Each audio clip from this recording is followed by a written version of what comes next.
Well, what about sulphur? We've seen that we can make some sulphur by heating up the naturally occurring fool's gold, but sulphur can also be found native in a native state.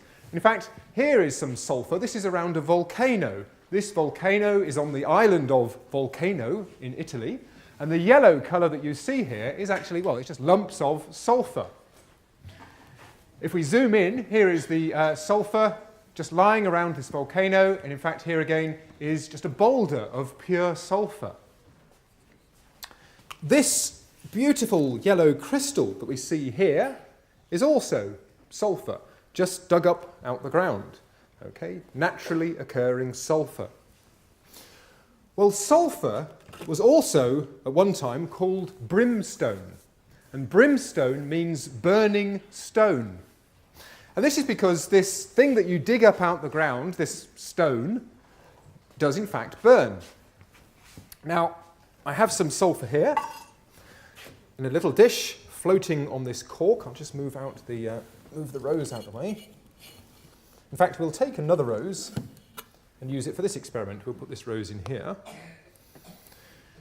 Notice the green coloration in the water. Well, this is actually the cabbage water that's been made, well, to react, as we saw over there, with ammonia. With an alkaline gas, it goes green. It starts off normal cabbage water from the cabbage itself would be red, but with an alkali it goes green, so we've put some of that in the bottom of the tank, and we may be able to detect a change in the water.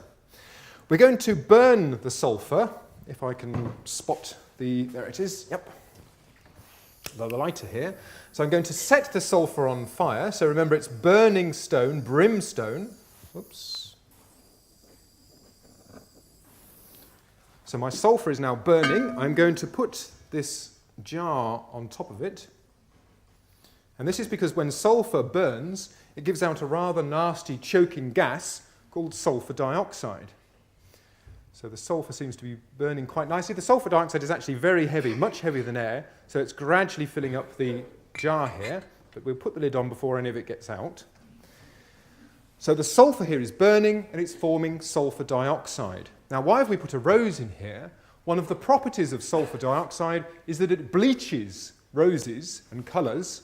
So the colour of the red colour of the rose here will become bleached over time. In fact, this was the rose that we put in earlier. It started off exactly the same, this beautiful red rose. This is one that went in ammonia.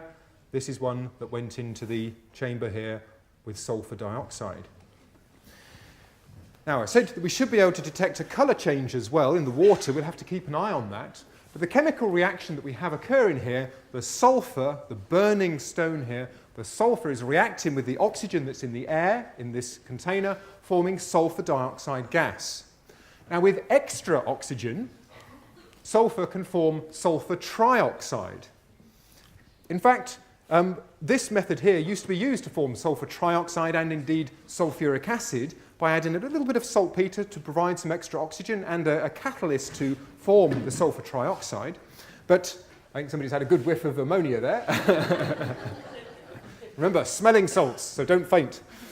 Anyway, so sulphur trioxide reacting with water gives us the sulphuric acid. So here's the chemistry here, and this used to be how sulphuric acid was made. Sulphur would be burnt in a big jar like this, with a little bit of saltpeter in there, would form sulphur trioxide, but the sulphur trioxide reacts with the water and forms sulphuric acid, or hydrogen sulfate. So now we've made our sulphuric acid that we used at the start with our iron to generate the hydrogen by a nice natural method here, by burning our sulphur.